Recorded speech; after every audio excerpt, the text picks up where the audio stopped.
Hello বন্ধুরা, আসসালামু আলাইকুম। আজকে আমরা আসছি নীলিমার স্কুলে। নীলিমাকে ভর্তি করছি। প্রথম দিন একদিন স্কুলে ক্লাস করানো হয়েছে 2 তারিখে, আর 1 তারিখে বই দেওয়া হয়েছে। তারপরে নীলিমা হঠাৎ অসুস্থ হয়ে গেছে, তারপরে আর আসতে পারিনি স্কুলে। তারপরে আজকে আসলাম। এই যে নীলিমা দোলনা খাচ্ছে, আর নীলিমার স্কুলটা তোমাদের দেখাচ্ছি। এই দেখো, এখানে কি সুন্দর একটা ময়ূর আছে। এই যে স্কুলটা 3 তলা।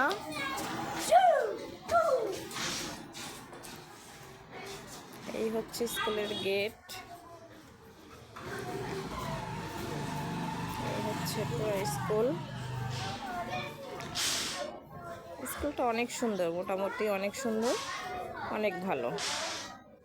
এই যে চারিদিকে শুধু বাচ্চাদের দোলনা আর দোলনা। তো আজকে এই পর্যন্তই।